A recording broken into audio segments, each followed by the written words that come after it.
سر میں مسلمان ہوں اور مسلمان کہلوانا پسند کرتا ہوں. کیا ہم کافر کو کافر کہہ سکتے ہیں؟ اور ایک دوسرا سوال بھی ہے کہ سائنس نے ہمیں سہولیات دی، صنعت دی، ٹیکنالوجی دی، تو بعض دفعہ ہم سائنس کو قرآن کے، اسلام کے اینٹی سمجھتے ہیں. اور یہ سائنس کا علم ہمیں 200 سال 300 سال پہلے کیوں نہیں متعارف ہوگا؟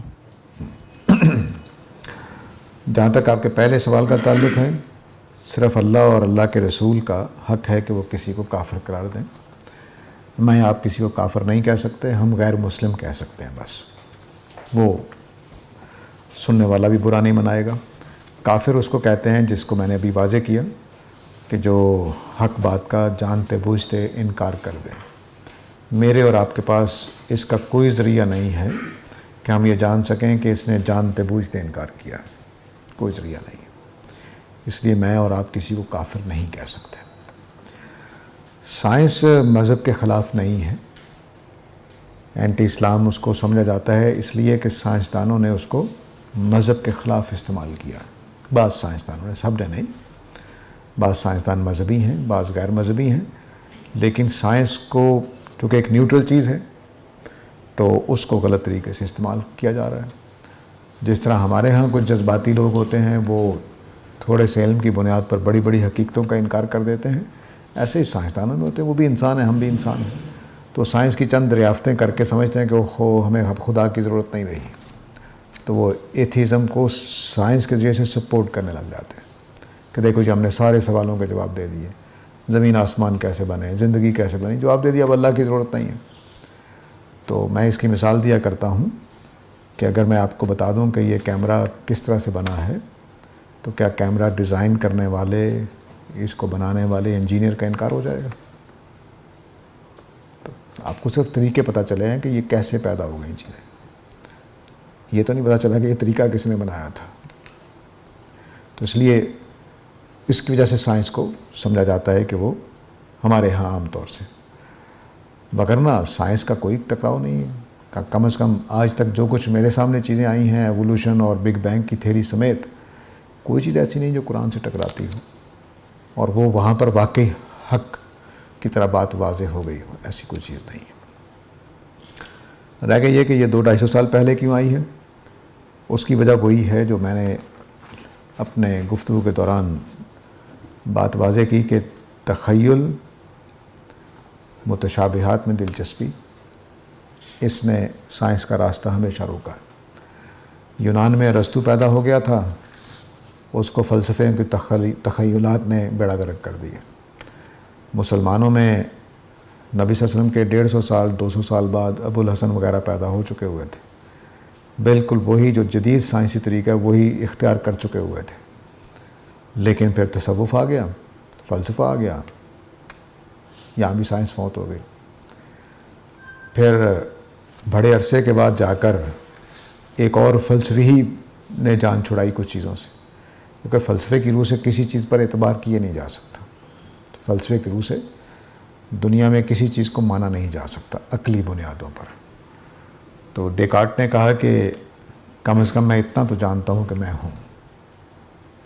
تو یہ اصل میں پہلی ٹھوس بات مان لی گئی کہ اچھا کچھ ہے. وہاں سے پھر جدید سائنس کا آغاز ہوا ہے. تو اسلام نے جن توہمات سے نکالا تھا، فلسفے اور تصوف نے پھر ان میں ڈال دیا. پھر آ کے ان کو توفیق ہوئی ہے مغربی لوگوں کو کہ اس میں سے نکلے ہیں. اس میں ہمارے مسلمانوں نے بہت زیادہ چیزیں ایجاد کی ہیں. آکسفورڈ یونیورسٹی سے ایک صاحب نے پی ایچ ڈی کی، وہ عراق کے تھے، رہنے والے تھے. ان کے والد عراق کی کسی لائبریری میں لائبریرین تھے. تو پی ایچ ڈی کی تو انہوں نے بڑے اچھے طریقے سے کی. تو جو اس طرح کی پی ایچ ڈی کرتے تھے ان کو لیکچر دینا ہوتا تھا ڈاکٹریٹ کے بعد. تو یونیورسٹی والوں نے کہا کہ آپ بھی دیں گے یہ لیکچر؟ انہوں نے کہا ٹھیک ہے. انہوں نے اپنے والد کو فون کیا کہ میں گھر آ رہا ہوں تو مجھے یہ لیکچر دینا ہے، کس پر دوں؟ وہ غالباً کسی سائنسی کے شعبے میں انہوں نے کیا تھا. تو ان کے والد نے، دونوں کے مشورے سے یہ بات ڈیسائیڈ ہوئی کہ مسلمانوں نے جو ایجادات کی ہیں ان کے اوپر لیکچر دوں گا۔ اس کے بعد پھر BBC نے ایک ڈاکومنٹری بنائی تھی جس کا نام تھا 1001 انوینشنز، مسلمانوں کی 1001 ایجادات۔ تو مسلمانوں کا کوئی دور بھی ایجادات سے خالی نہیں رہا۔ یہ الگ بات ہے کہ غلبہ آج کے زمانے میں شور شرابہ زیادہ ہوا ہے۔ آپ کا پن ہول کیمرہ، آپ کا لینس، یہ ہمارے مسلمانوں نے بنا لیا ہوا تھا، گھڑیاں بنا لی ہوئی تھی۔ اور خیر ٹائم وغیرہ تو پرانا میسوپوٹیمین سوسائٹی سے چلا آ رہا تھا، 24 کا 60 کا، جو 24 گھنٹے 8 گھنٹے، 24 گھنٹے نہ کہیے 8 پہر اور 60 سیکنڈ اور 60 منٹ، یہ سب کچھ تصور پہلے سے موجود تھا۔ مسلمانوں نے اس میں اضافے کیے۔ الجبرہ کا لفظ تو آج تک الف لام لگا ہوا بتاتا ہے عربی کا لفظ الجبر والکسر۔ تو اس طرح کی بے شمار چیزیں ہم نے ریاضی میں کہاں تک پہنچایا تھا، سب موجود تھا۔ اب وہ ہمارے سامنے نہیں ہے۔ ہم سارا کچھ، ایک بڑا اچھا کسی نے لکھا ہے کہ اگر آپ ویسٹرن ہسٹری کی کتابیں پڑھیں تو مسلمانوں کے 1000 سال 200 صفحے میں ہیں، اور ویسٹ کے 300-400 سال کئی والیومز میں لکھے جاتے ہیں، تاکہ یہ بات واضح ہو کہ مغرب ہی بہترین علم دینے والا تھا، مشرق نے کبھی علم میں خدمت نہیں کی۔ تو یہ ہماری بدقسمتی ہے، ہم واقف ہی نہیں ہیں۔ یعنی کوپرنیکس کی ایک کتاب میں ہمارے مسلمانوں کے حوالے موجود ہیں، یہیں سے لے رہے ہیں سولر سسٹم کیا ہے کیا نہیں ہے۔ کسی نشست میں نے بتایا تھا کہ جو نیوٹن نے گریوٹی کی ڈیفینیشن کی ہے وہی ابن خلدون کے ہاں مقدمے میں لکھی ہوئی ہے، ایک جگہ نہیں 2 جگہ لکھی ہوئی ہے۔ ہم نے علوم کی ڈویژن کی ہے، ابن خلدون نے کی ہے۔ یورپ ابھی بھی کرتا رہتا ہے، اتار چڑھاؤ کرتا رہتا ہے۔ کہاں پیچھے تھے ہم؟ ہمارے یہاں شور مچا دیا جاتا ہے کہ مسلمانوں نے کون سی یونیورسٹی بنائی ہے۔ یونیورسٹیاں بنائی کس نے؟ آغاز کس نے کیا ہے؟ آج تک آپ کے جو جج ہیں جو گاؤن پہنتے ہیں اور اوپر ٹوپ پہنتے ہیں، ڈاکٹریٹ کی ڈگری لیتے ہوئے، مسلمانوں کا رواج ہے۔ پڑھ کر دیکھ لیجیے تاریخ۔ تو مسلمانوں کی کس کس چیز کا انکار کریں گے، یہی کہنے کو دل چاہتا۔ تو ویسٹ نے یہ بھی ایک موضوع ہے، اورینٹلزم۔ اس میں باقاعدہ طور پر ویسٹ کو برتر دکھایا گیا ہے اور ایسٹ کو کمتر دکھایا گیا ہے، جبکہ کیس ایسا نہیں ہے۔ یہ بات ٹھیک ہے کہ تصوف اور فلسفے کے بعد ہمارا زیادہ رجحان الہیات کی طرف رہا، دینیات کی طرف رہا، لیکن ایسا نہیں ہے کہ کوئی زمانہ ہمارا سائنس سے خالی ہوا، بلکہ میرا دل چاہتا ہے کہ اس پر عرب علماء کو کہوں میں، نوجوانوں کو، کہ وہ اس پر کام کریں، بڑے کام کرنے کی چیز، کیونکہ ہمارے جو زیادہ کام ہے وہ یا عربی میں ہوگا یا فارسی میں ہوگا۔ تو ہمارے ہاں بدقسمتی سے پاکستانی جو ہیں، زیادہ سوالات اجمیوں کے ہاں زیادہ ہیں مذہب کے بارے میں، تو وہ کام نہیں کر سکتے کیونکہ ان کی عربی کمزور ہے، لیکن جن کی عربی اچھی ہے ان کو یہ کام کرنا چاہیے۔ اب کچھ سوالات جہاں سے لے لیتے ہیں، پھر آپ کی طرف آتا ہوں۔ یہ وہاب صاحب ہیں، کہتے ہیں جی کہ طلاق پر 3 ماہ جبکہ خاوند کی وفات پر 4 ماہ کی عدت کیوں ہے؟ اچھا، یہ پچھلے آپ نے ای میل بھی مجھے بھیجی شاید۔ قیامت کا زلزلہ ایک بڑی تباہی ہوگی، کیا نیک لوگ بھی اس تباہی کا شکار ہوں گے؟ پہلے سوال کا جواب یہ ہے جی کہ 3 ماہ کی طلاق پر جو عدت ہے اس میں سوگ کا پیریڈ شامل نہیں ہوتا، اس لیے وہ 3 ماہ کی عدت ہے۔ صرف جو پاک بازی اختیار اللہ تعالیٰ چاہتے ہیں کہ پاک بازی ہو زواج کے اندر، اس کے حاصل کرنے کے لیے 3 ماہ کی مدت رکھی گئی ہے، اور وفات پر ساتھ یہ بھی ڈال دیا گیا ہے کہ جو سوگ کا معاملہ ہے وہ بھی ہو جائے۔ قیامت کا زلزلہ ایک بڑی تباہی ہوگی، کیا نیک لوگ بھی اس تباہی کا شکار ہوں گے؟ جی، جو احادیث ہیں وہ دوسری بات بتاتی ہیں، وہ یہ کہتی ہیں کہ نیک لوگ بھی اٹھ جائیں گے، علم بھی ختم ہو جائے گا، اس کے بعد قیامت ہوگی۔ تو اس میں آپ کے لیے جواب یہ ہوگا کہ نہیں، مومنوں کے اوپر، نیک لوگوں کے اوپر ایسا نہیں ہوگا۔ لیکن زلزلے کی تباہی نیکوں پر بھی آتی ہے، بدوں پر بھی آتی ہے، جب اتمام حجت کے بغیر آئے۔ جیسے ہمارے ہاں 1995 میں 2005 میں معافی چاہتا ہوں 2005 میں کشمیر میں زلزلہ آیا تو نیک لوگ بھی مارے گئے, اچھے بھی مارے گئے, برے بھی مارے گئے. وہ کوئی موت کو یہ سمجھیے کہ موت لکھی ہوئی تقدیر ہے خدا نے, ہر آدمی نے مرنا ہے, نیکوں نے بھی مرنا ہے, انبیاء بھی چلے گئے دنیا سے. تو یہ کوئی سزا نہیں ہے. سزا صرف یہ ہوتی ہے کہ مجرم کے طور پر اس کو لٹکا دیا گیا. مرنا تو ہر کسی نے ہے, تو سزا صرف یہ ہوتی ہے کہ اس کو مجرم کے طور پر لٹکا دیا, پھانسی دے دیجیے ہم نے اس کو. تو مرنا میں نے بھی ہے, اس کو سزا دیکھ کر مارا گیا ہے, یہ سزا ہوتی ہے. اس کا مطلب یہ نہیں ہوتا کہ موت سزا ہے, نہیں, سزا دے کر مارا گیا ہے. تو جو نیک لوگوں پر موت آنی ہے وہ زلزلے سے آ جائے موت ہے, وہ ہاں ان کو سزا کے طور پر موت نہیں آئے گی. کافروں کو سزا کے طور پر موت آتی ہے, لیکن وہ صرف رسولوں کے زمانے میں ہوتا ہے. عام جو زلزلے اور تباہیاں ہیں وہ عذاب نہیں ہوتا, بس موت کا ایک طریقہ ہے. اللہ تعالیٰ کبھی موتوں کو اکٹھا کر دیتے ہیں, کبھی بکھیر کے لاتے ہیں.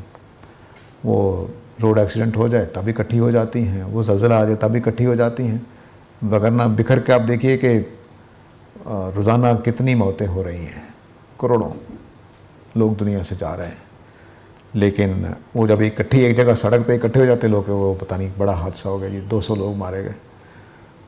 تو یہ بس ہمارا فہم کی بات ہے. اکٹھا ہونا ایک جگہ پہ اور بکھر کر اتنی موتیں ہونا ایک ہی بات ہے, صرف کیفیت ہماری بڑھ جاتی ہے.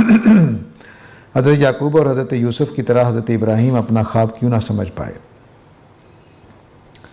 اللہ تعالیٰ معاف کرے, یہ کس نے کہا ہے کہ وہ اپنا خواب نہیں سمجھ پائے؟ خواب سمجھ گئے ہیں. دیکھیے 2 طریقے ہوتے ہیں حکم کی تعمیل کے. ایک طریقہ یہ ہوتا ہے کہ آپ امتثال امر کرتے ہیں, لفظ کے ہر پہلو سے کرنا چاہتے ہیں. ابراہیم علیہ السلام کا مزاج یہی ہے کہ وہ حکم کی تعمیل اپنی کہے ہوئے حکم کے عین مطابق کرنا چاہتے ہیں. اس لیے قرآن مجید نے ان کو کہا میں نے تمہیں کلمات میں آزمایا فَأَتَمَّهُنَّ, تو انہوں نے الفاظ کلمات کو پورا کر دکھایا. یہ معاملہ کسی اور کے ساتھ نہیں ہے کہ وہ لفظ بولا جائے اور وہ لفظ کے پورے تقاضے نبھا ڈالے. مثلا اللہ تعالیٰ نے کہا ہے کہ تہجد کی نماز پڑھو اور ترتیل کے ساتھ قرآن پڑھو. یہ حکم ابراہیم علیہ السلام کو ہوگا تو وہ ٹھیک لفظوں کے عین مطابق کریں گے, عین مطابق کریں گے. ایسے ہی انہوں نے خواب دیکھا تو اس کے عین مطابق عمل کر ڈالا. خواب سمجھ آ رہا تھا ان کو. تو یہ نہ سمجھیے کہ وہ ابراہیم علیہ السلام کوئی نعوذ باللہ نہ سمجھ آدمی تھے, ہرگز ایسا نہیں. بہت پائے کہ ان کی جو باتیں ہیں, اس کو ایک مثال سے سمجھیے. ابھی آگے آئے گا, سورہ البقرہ ہی میں آئے گا. خانہ کعبہ کی جب تعمیر ہوئی ہے اور حضرت اسماعیل کو وہاں چھوڑا ہے تو انہوں نے کہا کہ اے اللہ آپ نے مجھے امام بنایا اللہ تعالیٰ نے, یعنی لوگوں کے لیے رہنما مقرر کیا. تو ابراہیم علیہ السلام نے پوچھا میری اولاد بھی ہوگی؟ تو اللہ نے کہا ہاں اولاد ہوگی, لیکن ظالم لوگ اس میں شامل نہیں ہیں, ان کو میں یہ نہیں دوں گا. اس کے بعد رزق کی دعا کی تو انہوں نے کہا کہ یا اللہ مجھے رزق دے جو نیک لوگ ہیں میری اولاد میں سے. اللہ نے کہا نہیں میں بروں کو بھی دوں گا نیکوں کو بھی دوں گا, رزق کے لیے میرا یہ قاعدہ نہیں ہے. تو ابراہیم علیہ السلام لفظ کی پیروی کرتے ہیں. خود نبی کریم صلی اللہ علیہ وسلم کو دیکھ لیجئے, اتنی نزاکت کے ساتھ حکموں کی پیروی کرتے ہیں کہ آدمی پریشان رہ جاتا ہے کہ اس درجے کی فرما برداری ناممکن ہے. تو نبی کریم صلی اللہ علیہ وسلم ہو, سارے انبیاء ایسے ہی یقیناً ہوں گے. تو ابراہیم علیہ السلام کا مزاج بہت ہی زیادہ لفظوں کی پیروی اور یعنی اطاعت کا کامل ترین نمونہ. اب ایسا شخص جو ہوتا ہے وہ تعویلات میں نہیں جاتا, یہ ہمیشہ یاد رکھیے. تو رسول اللہ صلی اللہ علیہ وسلم نے تشہد میں انگلی اوپر نیچے کیوں کی؟ اصل میں جو گواہی کی انگلی ہے تو گواہی دینے کے لیے انگلی اٹھائی جاتی ہے, اس لیے اس کو انگشت شہادت بھی کہتے ہیں, شہادت کی انگلی بھی کہتے ہیں. تو یہ گواہی کی علامت ہے, اسی اعتبار سے کیا ہے آپ نے. جنت میں کھانے پینے کے علاوہ کوئی اور کام ہوگا کیونکہ موٹیو اور چیلنج کے بغیر زندگی مشکل ہو جائے گی. دیکھیے میں اب یہ سوال چونکہ میرے خیال میں درست سوال نہیں ہے. پہلے میں اس کو کہوں گا کہ یہ سوال دور جدید میں پیدا کیا گیا تو یہ درست سوال نہیں ہے. جب بھی کوئی وعدہ کیا جاتا ہے تو بنیادی چیزوں کا وعدہ کیا جاتا ہے. آپ کو میں جاب پہ رکھوں, چاہتا ہوں کہ آپ میرے ادارے میں کام کرنے, اور میں آپ کو کہوں بڑے چیلنجز ہوں گے اور بڑے موٹیوز ہوں گے, تم آ جاؤ. یا میں یہ کہوں گا کہ آپ کو اتنی تنخواہ ملے گی, اتنی آپ کو ایک گاڑی دے دیں گے, تب آ. تو جب ہم بنیادی بات کہہ رہے ہوتے ہیں تو اس میں بنیادی چیزیں ہی بیان ہوتی ہیں. تو قرآن مجید جنت کی بنیادی ضرورتیں بتا رہے ہیں کہ وہاں پر تمہیں یہ فراہم ہوں گی. اب میں آپ سے پلٹ کر پوچھوں گا کہ فرض کر لیجئے کہ اللہ تعالیٰ آپ کو چیلنج والی دنیا دے دے اور کھانا پینا نہ دے, لے لیں گے جنت کو؟ یہ نہیں ہوگا. تو یہ سوال ہی غلط ہے. انسان اپنی حدود سے تجاوز کر کے یہ سوال کرتا ہے. میں آپ کو نہیں کہہ رہا, آپ نے بھی کہیں سے سنا ہوگا یا آپ کے دل میں خود پیدا ہوا ہوگا, تو میں آپ کو نہیں کہہ رہا کہ آپ نے اس طرح سے کر لیا ہے, لیکن یہ سوال بہت اٹھایا گیا ہمارے زمانے میں. تو یہ انسان کی حدود سے تجاوز ہے. انسان کی حد یہ ہے کہ وہ ان 5 چیزوں کے بغیر رہ نہیں سکتا. اس نے کھانا بھی ہے, پینا بھی ہے, سانس بھی لینا ہے. یہ میں آپ کسی سے چھین لیں, بڑے سے بڑے فلسفی سے چھین لیں, اس کے بعد انہوں نے کہی کہ لکھ کر بتائیں کتابیں کیسے لکھیں گے. بڑے سے بڑے سائنسدان سے یہ چھین لیجئے, اس کے بعد میں بتاؤں گا کہ وہ کس طرح کے موٹیوز اور کس طرح کے چیلنجز وفات میں آ جاتے ہیں. تو کچھ بنیادی ہماری حقیقتیں ہیں, وہ جب میسر ہوتی ہیں تو باقی ساری چیزیں بعد میں آتی ہیں. دوسری بات یہ عرض کروں گا کہ وہ دنیا ہمارے چیلنجز کی نہیں ہے, نہ ہمارے موٹیوز کی ہے, لیکن ہمارے چیلنجز کی نہیں ہے. کہنا میں کیا چاہتا ہوں وہ یہ کہ مثال کے طور پر آپ کے اندر ایک نہایت اچھا شاعر موجود ہے, لیکن اس دنیا میں آپ نکمے شاعر کے طور پر چلے گئے, یا موقع ہی نہیں ملا, زندگی کی بھاگ دوڑ میں وہ سب برباد ہو گیا. وہاں اب آپ کی یہ جو اندر کی صلاحیتیں ہیں یہ پروان چڑھیں گی, ان کے ایکسرسائز کرنے کا کھلا موقع ہوگا. اس لیے جن ملکوں میں خوشحالی ہوتی ہے وہاں پر یہ فنون ترقی کرتے ہیں, وہاں پر یہ صلاحیتیں صحیح معنی میں عروج پاتی ہیں, ظاہر ہوتی ہیں. ایسا ہی جنت میں ہوگا.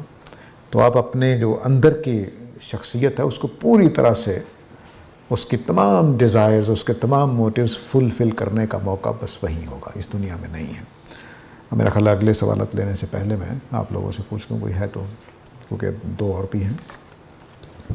السلام علیکم سر. یہ پہلے سوالات تھے وہاب صاحب کے تھے. جی میں آپ نے کافی حد تک تو میرے سوالات جو میں کرنا چاہ رہا ہوں ان کا جواب, ان کے سوال کے جواب میں دے دیے, لیکن اس سے ملتے جلتے آگے کچھ چیزیں ہیں. وہ یہ کہ کیا کسی کو اللہ اس دنیا میں جو متشابہ آیات ہیں ان کی حقیقت واضح کر دیتا ہے, اور اسی کے ضمن میں آگے یہ ہے کہ اگر ہم لوگ متشابہات جیسی چیزوں کے در پہ نہیں ہوتے, ان کو سمجھنے کی کوشش نہیں کرتے, تو کیا اس سے کچھ جو تحقیق ہے اس کا دروازہ رک نہیں جاتا؟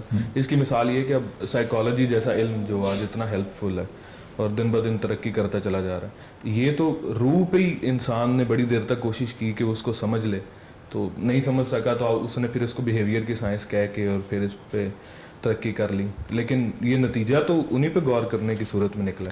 بہت اچھی بات آپ نے, آپ کے سوال کے اندر ہی وہ مثال موجود ہے جس سے بات میری واضح ہو جائے گی.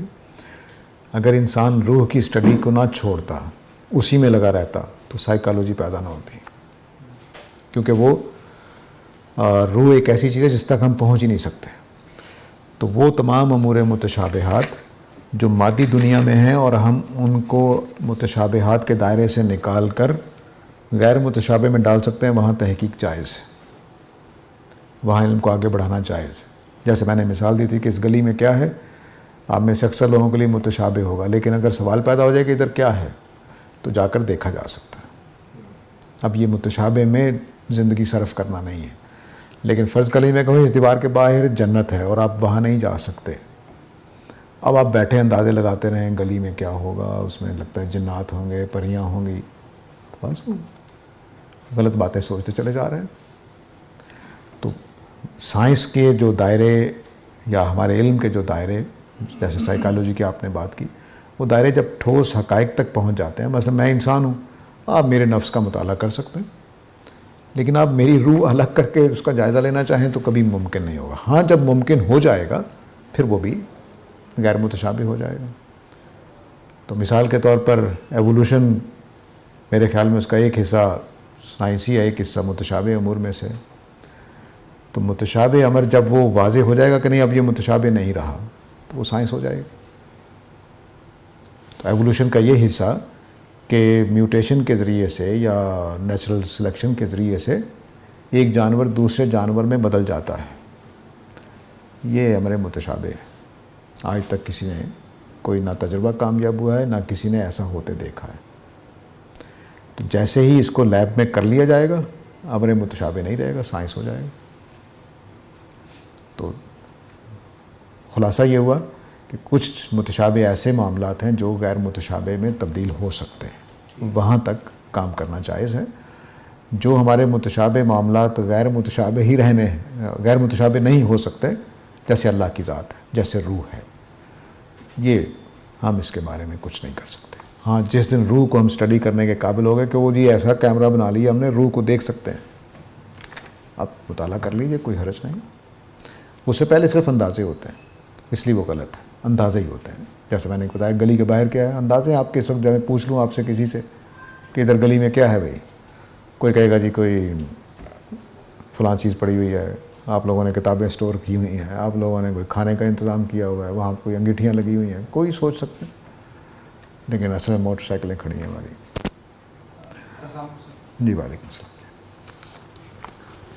سے میرا آپ سے سوال ہے کہ حضرت موسیٰ علیہ السلام سے ایک بندہ غلطی سے قتل ہو گیا تھا، تو آپ علیہ السلام نے اپنے آپ کو قانون کے حوالے کرنے کے بجائے فرار کی راہ اپنائی تھی. تو کیا یہ چیز ایک پیغمبر کے شان شان ہے؟ بہت اچھا سوال کیا آپ نے. بالکل پیغمبر کے شان شان تو یہی ہے کہ وہ قانون کے حوالے کر دے. لیکن سورہ المومن سے معلوم ہو رہا ہے کہ ان کو قتل کرنے کا ویسا ہی پروگرام بن رہا تھا. وہ ان سے قتل نہ بھی ہوتا ان کو قتل کر دیا جانا تھا. اس لیے قرآن کے الفاظ ہیں کہ وہ چھپ چھپا کے بازار میں داخل ہوئے. تو ایک درباری ایک آدمی آ کر بھاگ کر بتایا کہ آپ کے قتل کے پروگرام بن رہے ہیں. اس آدمی نے جس کو مارا ہے اس کے بھی الفاظ دیکھیے. اس نے جو آپ کی قوم کا ہے کہ میں تو آپ کو مصلحین میں سے سمجھ رہا تھا، آپ کی بھی قبطیوں میں شامل ہیں.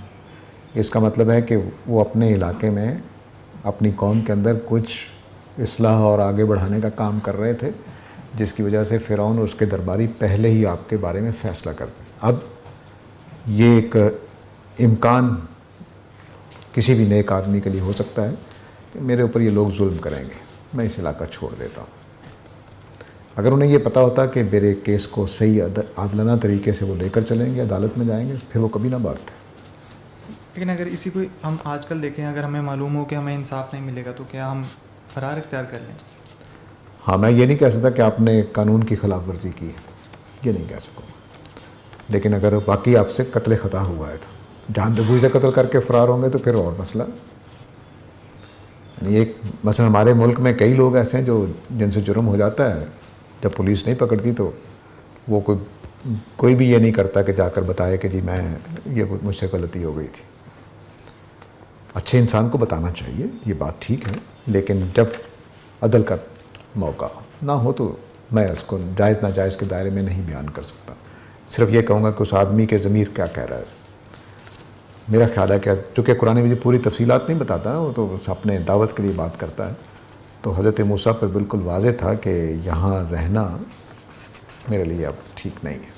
اور خود ایک درباری نے، جب قانون نافذ کرنے والے لوگ ہیں ان میں سے ایک نے آ کر کہا کہ آپ نکل جائیں. یعنی عدالت چلتی، کیس ہوتا، ثابت ہو جاتا ہے کہ مکہ مارنے سے مرا ہے، ایسا کچھ نہیں. اور سر یہ ایک اور سوال ہے میرا کہ قرآن بار بار ہمارے دل کو کیوں مخاطب کرتا ہے؟ ہم تو دماغ سے سوچتے ہیں سب کچھ. ایک بات تو یہ جان لیجئے کہ یہ زبانوں کا اسلوب ہوتا ہے. تمام زبانوں میں دل ایک خاص معنی بولا جاتا ہے. مثلا کسی سائنسدان کے پاس جائیں اور آپ کہیں یار کچھ کھلاؤ، اور وہ اپنی بیوی کو آواز دے کہ بھئی بیگم میرا پکوڑے کھانے کو دماغ چاہ رہا ہے، جملہ بول سکتا ہے؟ سائنسدان اس بات کو مانتے ہوئے کہ کہ دل نہیں چاہتا دماغ چاہتا ہے، وہ یہی جملہ بولے گا، دل کا چاہ رہا ہے کہ پکوڑے کھانے کو، پکوڑے بنا دو. زبان کی مجبوری ہے، اس کے بغیر بات نہیں کرتی. سارے سائنسدان مانتے ہیں کہ سورج نہ طلوع ہوتا ہے نہ غروب ہوتا ہے، لیکن یہی کہیں گے میں سن سیٹ پہ آپ سے ملوں گا، سورج غروب ہونے پر ملوں گا آپ سے. تو یہ زبان کی کچھ حقیقتیں. ایک تو یہ بات ہے. دوسری بات یہ ہے کہ اب یہ معلوم ہو رہا ہے نئی تحقیقات سے کہ دل کے اندر 40,000 نیورونز ہوتے ہیں. سمجھ لیجیے کہ چھوٹا سا دماغ وہاں بھی ہے. اس لیے یہ امکان ہے اس بات کا کہ جو دل ہے وہ دراصل دماغ کا کام بھی کرتا ہو، اور یہ 40,000 نیورون ہے، اس سے صرف مذہب یا اخلاق جڑا ہوا ہو، یہ پاسبل ہے. اب یہ ایک آدھ سوال یہاں سے لے لیتے ہیں، پھر آپ کی طرف آتا ہوں. کیا جنت صرف مردوں کے لیے ہے؟ قرآن سے تو ایسے ہی معلوم ہوتا ہے. اور جیسا میں نے ابھی بات کی، زبان کے اندر جو 2 جینڈرز ہوتے ہیں، ایک مذکر اور ایک مؤنث. ایک تیسری چیز ہوتی ہے جس کا جینڈر پیش نظر نہیں ہوتا. تمام زبانوں میں جو انسانوں نے بنائی، ان کے اندر جینڈر لیس چیزوں کے لیے بھی مذکر کے صیغے بولے جاتے ہیں. انگریزی میں بھی ایسا ہی تھا. اب کچھ لوگوں نے شی استعمال کرنا شروع کر دیا ہی کی جگہ، اور جینڈر تبدیل کر رہے ہیں کہ جو جینڈر لیس چیزیں ہیں ان کے لیے بھی شی بولا جائے. تو یہ اب ہمارے زمانے میں تبدیلی ہو جائے گی تو ٹھیک ہے، زبان پھر اس طرح چلنے لگ جائے گی. قرآن مجید جس زبان میں نازل ہوا ہے اس زبان میں جینڈر پیش نظر نہیں ہوتا، وہاں پر بھی مذکر کے صیغے بولے جاتے ہیں. تو ایسا ہی ہے. چنانچہ یہاں جب اللہ تعالیٰ نے جیسے آج جملہ یہ آیا کہ وَلَهُمْ فِيهَا أَزْوَاجٌ مُطَهَّرَةٌ، تو ان کے لیے وہاں جوڑے ہوں گے. اس میں مرد اور عورت دونوں برابر شامل ہیں. قرآن مجید نے کہیں بھی یہ نہیں کہا کہ صرف مرد جنت میں جائیں گے، نہیں. تو زبان اپنی طرز میں ایسے ہی چلتی ہے. سب ہم اردو میں کیا کہیں گے؟ کیا یہ جملہ بولنا اچھا ہوگا ہمارے لیے اردو میں کہ عورتیں جنت میں جائیں گی؟ نہیں، ہم کہیں گے لوگ جنت میں جائیں گے. لوگ اب مذکر ہے، لوگ میں عورتیں بھی شامل ہیں، لوگ میں مرد بھی شامل ہیں. تو زبان ایسے ہی چلتی ہے. تو زبانوں میں ہم ایسے ہی بات کرتے رہے ہیں. اب چونکہ ہمارے ہاں ایک فیمنسٹ موومنٹ چلی تو ان چیزوں کو قابل اعتراض بنا لیا گیا. اس میں عورتیں پیش نظر ہوتی ہیں، کبھی بھی اس سے ایکسکلوڈ نہیں ہوتی ہیں، شامل ہوتی ہیں. پورے قرآن مجید میں عورتیں ہر جگہ شامل ہیں.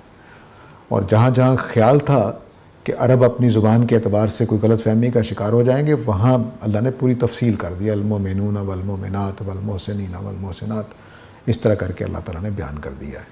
لیکن عام صیغوں میں ہر جگہ پہ عورت مرد پیش نظر ہوتے ہیں. لوگ ملنے آئے مجھ سے، اس میں عورتیں بھی شامل ہو سکتی ہیں، مرد بھی شامل ہو سکتے ہیں. لوگوں کے لیے جنت ہے، مرد بھی شامل ہے، عورتیں بھی شامل ہیں، کوئی رکاوٹ نہیں ہے. جی ایک سوال آپ لوگوں سے لے لوں. سر پچھلے درس میں آپ نے بات کی تھی کہ قرآن میں وہ کیا چیز ہے کہ جو ابو بکر اور عمر میں ہے تو سرحد پر دشمن بھی کھڑا ہے تو انہیں کسی بات کا خوف نہیں ہے. سر ہمارا تو حال یہ ہوتا ہے کہ ہم تو خوف سے بہت ہائپر سینسٹیو ہوتے ہیں، یہ دنیا سے اصل میں بہت مجھے اور آپ کو مولویوں نے پالا ہے، ہمارے ماں باپ نے پالا ہے. اور آج کل کہہ لیجیے کہ ٹیلی ویژن اور سوشل میڈیا نے صحابہ کو قرآن مجید نے پالا تھا. تو ان کے پورے ذہن کی جو کہہ لیجیے کہ سوچ بچار کا طریقہ ہے وہ تبدیل کر دیا تھا. مثلا حادثے کیوں ہوتے ہیں، مشکلیں کیوں آتی ہیں، یہ آپ کو اگر نہیں سمجھ آیا تو آپ ایک بہادر انسان نہیں بن سکتے. تو صحابہ نے مثلا ایک بات کر رہا ہوں، بے شمار چیزیں ہیں جو قرآن سمجھا دیتا ہے. تو صحابہ نے یہ بات سمجھ لی تھی کہ دنیا میں رہنے کے لیے اللہ نے کیا نظام بنایا ہے، وہ دنیا کو کیسے چلا رہے ہیں. جس دن یہ سمجھ آ جائے گا آدمی خدا کے نقش قدم کے ساتھ چلنے لگ جائے گا، بہادر ہو جائے گا، سمجھدار ہو جائے گا. یعنی اس نے دنیا کی حقیقت جان لی، اس کی جو ہڈن ٹروتھ تھا وہ اس کے سامنے آ گیا کہ اصل میں ہے کیا یہ. تو جیسے یہ ٹرانسمیشن کا کام ہے، اگر آپ سمجھ جائیں گے تو، ورنہ آپ حیران ہوں گے اچھا کیسے ہو رہا ہے یہ. تو آپ کی حیرانی کون دور کرے گا؟ وہ پروسیس سمجھنا کہ جس کے بعد آپ بھی یہ کام کر سکتے ہیں. ایسے ہی جب کائنات میں حادثات ہوتے ہیں تو ہم پریشان ہو جاتے ہیں، کیا ہو گیا کیا ہو گیا، لیکن اب جب سمجھ جائیں تو مثال کے طور پر آپ کے اللہ تعالیٰ خیر سے رکھے، مثال آپ سے نکال لیتے ہیں، کوئی کسی کا فوت ہو جائے، کسی کا فوت ہو جائے، باپ ہو جائے، بیٹا ہو جائے، بھائی ہو جائے، جس پر سہارا تھا وہ فرد فوت ہو جائے تو کتنا بڑا دھچکا ہے۔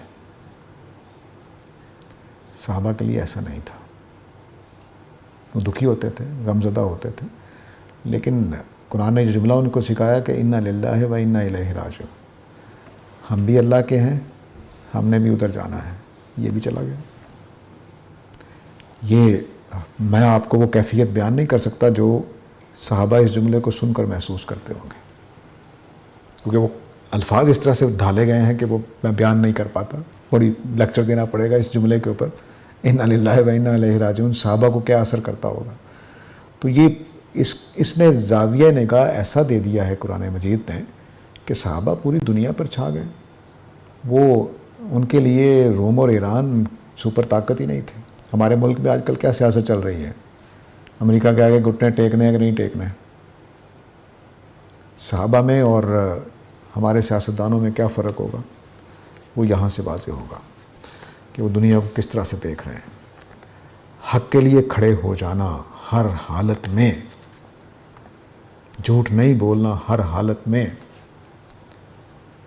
بددیانتی کا راستہ اختیار نہیں کرنا ہر حالت میں، یہ ذرا کر کے دکھائیں۔ ابوبکر اس جگہ کھڑے تھے، عمر اس جگہ کھڑے تھے کہ نہیں، بس نہیں جھوٹ بولنا،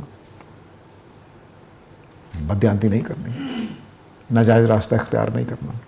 خالی یہ گر آپ سمجھ لیں، اپنے اوپر اپنا کر دیکھیں، صرف جھوٹ کو ٹیسٹ کر کے دیکھیں کہ آج سے آپ نے جھوٹ نہیں بولنا، دیکھیے پورا معاشرہ آپ کو کتنا عجیب لگے گا، کر کے دیکھیے۔ صحابہ بالکل کھڑے ہو جاتے تھے، نہیں، بلکہ حیرت انگیز بات یہ ہے کہ ابوبکر صدیق ایک رقیق القلب آدمی تھے، نرم دل آدمی۔ تو حضرت اسامہ کا لشکر آپ تیار کر رہے تھے نبی کریم صلی اللہ علیہ وسلم اپنی وفات سے چند دن پہلے، تو صحابہ نے کہا کہ آپ کی وفات کے بعد کہ اب یہ لشکر نہ بھیجا جائے کیونکہ اس بڑے خطرات ہیں، نقصان ہوگا۔ تو ابوبکر صدیق کیا کہتے ہیں کہ نبی صلی اللہ علیہ وسلم نے جس کو جاری کر دیا تھا میں اس کو روک نہیں سکتا، نقصان ہوتا ہے تو دیکھا جائے گا۔ یہ بات عجیب و غریب بات ہے۔ ابوبکر صدیق جیسا نرم دل سمجھدار آدمی، آپ اتنے سمجھدار ہیں کہ ان کے بارے میں بتایا جاتا ہے کہ آپ نے زندگی پر کوئی سوال نہیں کیا، لیکن نبی کریم صلی اللہ علیہ وسلم سے سب سے زیادہ واقف، دین سے سب سے زیادہ واقف آپ تھے۔ اس ذہانت کا آدمی جملہ کیا بول رہا ہے کہ نبی صلی اللہ علیہ وسلم نے حکم دے دیا تھا اس لیے واپس نہیں جائے گا۔ یہ کیا چیز ہے، یہ اسٹرینتھ کہاں سے آئی ہے؟ وہ اسٹرینتھ آئی ہے اس اعتماد پر کہ خدا نے جو دنیا بنائی ہے وہ ایسے ہی بنائی ہے، میں آپ اس سے واقف نہیں ہوتے اس لیے گھبرا جاتے ہیں۔ یہ لال بلوچ صاحب کا سوال ہے جی کہ کیا ڈیجیٹل ویڈیو اور تصاویر بنانا حرام ہے؟ دیکھیے قرآن مجید سے بھی واضح ہے اور احادیث سے بھی واضح ہے کہ جن تصویروں میں روح ہوتی تھی اس کو حرام سمجھا جاتا تھا۔ روح کا لفظ پرانی عربی میں معنی دوسرے تھے، جدید عربی میں پھر معنی تبدیل ہو گئے۔ پرانی عربی میں روح کے معنی حکم الہی کے تھے یا حکم کے تھے، کم از کم بولے ہوئے لفظ کے تھے، کلمات کے تھے، یہ روح کے معنی ہے۔ روح کا مطلب ہے پھونک مارنا، اصل معنی اس کے پھونک مارنا ہے، لفظ کے معنی بھی اصل میں پھونک مارنا ہے۔ جب ہم بول رہے ہوتے ہیں تو ذرا یہاں ہاتھ رکھ کر دیکھیں، ہم ہوا کو باہر پش کر رہے ہوتے ہیں، تو اس لیے انہوں نے جتنے بھی لفظ بولے عربوں نے وہ ہوا یا پھونک مارنے یا اس طرح کے معنی۔ تو روح کے معنی تھے کلمات، حکم الہی۔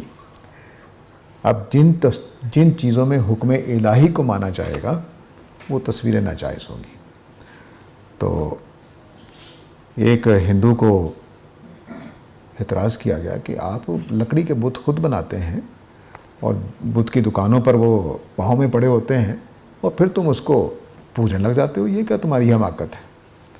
اس نے کہا ایسا نہیں ہوتا کہ ہم ہر لکڑی کو پوجتے ہیں، ہمارا پنڈت جو ہوتا ہے وہ اس بت کو لیتا ہے، اس کو نہلاتا ہے، نہلانے کے بعد پاک صاف کرتا ہے، پھر اس کچھ کلمات پڑھتا ہے جس سے وہ روح اس میں آ جاتی ہے. تو کیا ہوگا کہ وہ روح جب آگے خدا کے کلمات اس میں آ گئے یا خدا خود اس میں آ گیا، اب وہ پاکیزہ ہو گیا ہے ان کے مطابق. تو اس اصول پر جتنی تصویریں بنے گی جو ہندو نے سکھایا وہ ساری کی ساری ناجائز ہوگی. اس میں وہ روح آ گئی ہے، خدا کے حکموں کا جو منبع ہے وہ اس میں آ گیا ہے. آپ اس گلاس میں وہ پھونک مار دیں گے، اب اس میں وہ روح آ گئی تو آپ گلاس کو کہیں گے میرے اولاد ہو جائے، یہ اولاد کرنے کے قابل ہو گیا. یہ اس کو کہیں گے کہ بھئی تم ہمیں رزق کھول دو ہمارا، یہ گلاس رزق کھولنے کے قابل ہو گیا. یہ مانا جاتا ہے. جس میں یہ روح آ جائے گی، جس میں یہ روح مانی جاتی ہے، وہ تصویریں آپ نے ناجائز قرار دی تھی. وہ ساری کی ساری مشرکانہ تھی، اس لیے وہ ممنوع ہے. باقی تصویریں آپ کے بابا کی، آپ کے دادا کی، بعض صحابہ کی انگوٹھیوں میں شیر کی تصویریں تھیں، چیتے کی تصویریں تھیں، چیل کی تصویریں تھیں. ایک صحابی کے یا تابعی ہیں، اب مجھے بھول رہا ہے، کہ ذوالقرنین کی تصویر تھی، ان میں 2 سینگوں والے انسان کی. تو یہ تصویریں ناجائز نہیں تھیں. تصویریں مشرکانہ آج کل کی دنیا میں نیوڈزم بھی آ گیا ہے تصویروں میں، وہ بھی حرام ہو جائیں گی ہمارے مذہبی مسلک کی وجہ سے. تو مشرکانہ یا فحاشی والی اور ریانی والی تصویریں منع ہو جائیں گی. اب آپ کا سوال لے لوں پہلے تو یاد رکھیے گا، نماز بھی پڑھنی ہے ہم. ہاں جی. امور متشابہات کے سلسلے میں روح کے بارے میں آپ نے کہا کہ اگر کوئی کیمرہ ایسا ایجاد ہو جائے گا کہ روح نظر آنی شروع ہو جائے تو پھر وہ متشابہات میں سے نہیں رہے گی. تو ایک طرف قرآن پاک کہتا ہے کہ آپ نے کہا کہ امور متشابہات کے پیچھے مت پڑھو، تو پیچھے پڑھیں گے تو پھر وہ کیمرہ ایجاد ہوگا. نہیں، ہم ترقی کرتے کرتے مثلا یہ جو ٹیپ ریکارڈر بنا یا کیمروں میں ریکارڈ کرنے کا معاملہ ہے، یہ کیا انسان نے کیمرہ بنانے کے لیے یہاں تک پہنچا تھا؟ نہیں، کیمرہ حادثاتی طور پہ بن گیا. پھر ریکارڈ کرنے کا جو بھی ٹیپ وغیرہ کا تصور بنا، وہ ایسا نہیں ہوا تھا کہ انہوں نے کہا کہ ہم ویڈیو کیمرہ بنائیں گے. پہلے انسان نے جو کیمرہ بنایا تھا یہ سوچ کر بنایا تھا کہ ہم ویڈیو کیمرہ بنانا چاہتے ہیں. ایسا نہیں ہوا. تو روح تک پہنچنے کے لیے ہم کوئی ڈیوائس بناتے جا رہے ہیں اپنی ترقی کے لیے، جاسوسی کے لیے. اصل میں جاسوسی کے لیے بنتی ہیں چیزیں یا آج کل زیادہ. تو مثال کے طور پر ہم نے ایسے کیمرے بنانے شروع کر دیے کہ جو بہت ہی تیز ہیں، ان کی وہ بہت ساری چیزیں کیچ کر لیتے ہیں، وہ ہوا بھی کیچ کرنے لگ جائیں. تو ٹھیک ہے، بن سکتے ہیں. آج اس ترقی میں جاتے جاتے جہاں بھی پہنچ گئے تو تب ہوگا. وگرنہ روح کو پکڑنے کا کیمرہ بنانے کے لیے تو روح کی واقفیت ضروری ہے. سر یہ کافر کے بارے میں آپ نے بتایا کہ جو براہ راست جو انکار کرتے ہیں خدا کا وہ کافر ہے، لیکن ساتھ آپ نے ایک دوسری قسم یہ بتائی کہ وہ ایمان تو رکھتا ہے جو شخص گناہ کبیرہ میں ملوث، تو اگر ایمان رکھتا ہے اس کے باوجود وہ کافر کہلائے گا؟ نہیں، وہ دوزخ کی بات کر رہا تھا میں. دوزخ میں جانے والے 2 لوگ ہیں، ایک خدا کا ڈائریکٹ انکار کرنے والے، ایک انڈائریکٹ انکار کرنے والے. اس کو کافر تو نہیں کہا جائے گا کیونکہ مانتا ہے وہ، لیکن اس کے ایمان نے اس کو بچایا نہیں. اس کا ایمان اس بیج کی طرح ہے جس کی میں نے مثال دی. سر اللہ پر محمد وسیم صاحب کا سوال ہے جی کہ اللہ پر توکل سے کیا مراد ہوتا ہے؟ ضرورت کے لیے بینک سے رقم قرض لی جا سکتی ہے. اللہ پر توکل سے مراد یہ ہے کہ اپنے معاملات کو حق کے دائرے میں خدا کے حوالے کر دیا جائے. جیسے ابھی ان کے سوال کے جواب میں نے عرض کیا کہ ابوبکر صدیق رضی اللہ عنہ نے دیکھا کہ نبی کریم صلی اللہ علیہ وسلم نے حکم دیا ہے اسامہ کے لشکر کا رضی اللہ تعالیٰ عنہ، میں اس کو واپس نہیں لوں گا. کس بنیاد پر؟ کہ اللہ کے رسول نے فیصلہ کیا تھا یقیناً صحیح ہوگا، میں اللہ پہ توکل کرتا ہوں. میں نے ابھی جو جملہ بولا کہ صحابہ نے یہ سیکھ لیا تھا کہ ہم نے جھوٹ نہیں بولنا. ہم کس وجہ سے جھوٹ بولتے ہیں؟ کہ ماں نہ ڈانٹ دے، بیوی ناراض نہ ہو جائے، جو کاروبار چل رہا ہے کہیں وہ میرا پارٹنر انکار نہ کر دے. تو ہم اس وجہ سے جھوٹ بول دیتے ہیں. تو خدا پہ توکل کا مطلب ہوگا کہ میں نے سچ بولنا ہے، اب کاروبار جاتا ہے تو جائے. یہ کون کر سکتا ہے؟ توکل والا ہی کر سکتا ہے. ضرورت کے لیے بینک سے رقم قرض لی جا سکتی ہے. استاد گرامی کا مسلک یہ ہے کہ لی جا سکتی ہے, اس پہ آپ عمل کر سکتے ہیں تو کر لیجئے. ثانیہ فری صاحبہ کہتی ہیں جی آج کل ایک کیس کا بہت چرچا ہے, بچی نے گھر سے بھاگ کر شادی کے بعد اپنے والدین کو قصوروار قرار دیا کہ ان کے سلوک بہت غلط تھا. آج جب عدالت میں اس کی والدہ نے اپنی بیٹی سے ملنے کی کوشش کی تو بیٹی نے والدہ کو جھٹک دیا. بچوں اور والدین کے لیے کیا رہنمائی ہے؟ دیکھیے, جو ہمارا پرانا خاندانی نظام تھا اس میں پابندیاں ایک خاص حد تک قائم تھیں. جو دور جدید میں جس طرح کی آزادی کا تصور پیدا ہو رہا ہے, اب ان کو نبھانا سمجھداری کے ساتھ پڑے گا. بچوں پہ زبردستی غیر عقلی قسم کی نہیں چل سکتی, جبر نہیں چل سکتا. یہ جتنا کیس ہمارے ہاں ہوتے ہیں یہ پرانے زمانے میں بھی اتنے ہو جاتے تھے, ایسا کوئی مسئلہ نہیں ہے. لیکن والدین کو جو دور جدید میں چیز سیکھنی ہے کہ ڈانٹنے کی بجائے, سختی کرنے کی بجائے سمجھانے کا عمل بڑھانا ہے. اور یہ یاد رکھیے کہ سمجھنے کی بھی ایک عمر ہوتی ہے. نوجوانی کے جو جذبات ہیں یہ انسانوں کے لیے ہمیشہ راہ سے بھٹکانے کا کام کرتے رہتے ہیں. تو ایک تو میرا خیال ہے کہ شادیاں جلدی کرنے کا معاملہ کرنا چاہیے. یہ تصور غلط ہے کہ بچہ 30-35 سال میں جا کر شادی کرے, کیونکہ ان کی یہ ضرورتیں جو جسمانی ضرورتیں ہیں یہ اب جلدی پیدا کر دی جاتی ہیں. ہمارا ماحول ایسا ہے, آپ اپنا ٹیلی ویژن صرف آپ خبریں دیکھنے بیٹھ جائیں تو جو اشتہارات چل رہے ہوتے ہیں وہ بھی بعض اوقات ناقابل برداشت ہوتے ہیں. تو اس لیے یہ جذبات زیادہ بڑھ گئے ہیں. 6-7 سال کی عمر میں بچہ جس شعور کے ساتھ ہوتا ہے, ہم میٹرک تک نہیں ہوتے تھے. یعنی مجھے میٹرک تک یہ خیال نہیں ہوتا تھا کہ کنگھی کرنی ہے, بال بنانے ہیں, کہ خوبصورت لگنا ہے. بس ماں نے ڈانٹ دیا تو کنگھی شنگھی کر لی, چلے گئے. لیکن ابھی 4تھی کلاس نہیں پاس کرتا بچہ تو وہ اس شعور میں آ جاتا ہے, کیونکہ ماحول ایسا ہے. تو اب ہمیں ایک تو شادیوں کو جلدی کرنے کا کرنا چاہیے, اور دوسری یہ کہ سختی اور طرح کی سوچ سمجھ کے ساتھ سمجھانے کا عمل, محبت کا عمل. محبت فاتح عالم ہے, اور جھڑک یہ دیکھیے ایک بات ہمیشہ یاد رکھیے, بچوں کی عزت کرنا سیکھیں. بچوں کی عزت کرنے کا مطلب کیا ہے؟ ان کی رائے, ان کے احساسات, ان کے جذبات, ان کو کوئی ویلیو دینی چاہیے. یہ غلط بات ہے کہ بچے غلط سوچتے ہیں, ایسا نہیں ہے. ہر بچہ اپنی ایک پوری شخصیت رکھتا ہے, اس کو پورا احترام ملنا چاہیے, اس کے خیالات کو, اس کے جذبات کو, اس کے احساسات. ہاں, ہمیں اس کے جذبات, اس کے خیالات, اس کی جبلتوں کو اخلاقی طرز پر تربیت کرنا ہوتا ہے کہ بچہ بیٹا یہ کام کرنے کا نہیں ہے, یہ سب کے سامنے نہیں کرتے, یہ باہر گلی میں نہیں کرتے, یہ فلاں جگہ نہیں کرتے. بس یہ آپ کو سمجھانا ہوتا ہے. تو تہذیبی آداب اور اخلاقی آداب ان کو اہمیت سمجھائیں, زبردستی نہیں کرنی چاہیے. میں نے کئی ماں باپ کو دیکھا ہے کہ وہ ادھر غلطی ہوئی تو تھپڑ دے مارا. یہاں تک میں نے دیکھا ہے کہ 10 روپے کا گلاس ٹوٹتا ہے اور کروڑ روپے کے چہرے پر تھپڑ مار دیتے ہیں. آپ نے ساری شخصیت توڑ دی اس کی. ایک گلاس کی قیمت بچے کے مقابلے میں کچھ بھی نہیں ہے, لیکن آپ نے تھپڑ مار کے بچے کو گلاس سے بھی گھٹیا کر دی. تو یہ سوچ سمجھ کر بچوں کو ڈانٹنا, مارنا یہ بڑی دانائی کے ساتھ کرنا چاہیے. اگر کبھی کرنا بھی پڑے, اول تو گریز کریں, سمجھانے کو سوچیں, سمجھایا کیسے جاتا ہے. بچہ بھی 1.25 سال کا ہوتا ہے, مائیں مار رہی ہوتی ہیں, مجھے سمجھ نہیں آتی کیوں.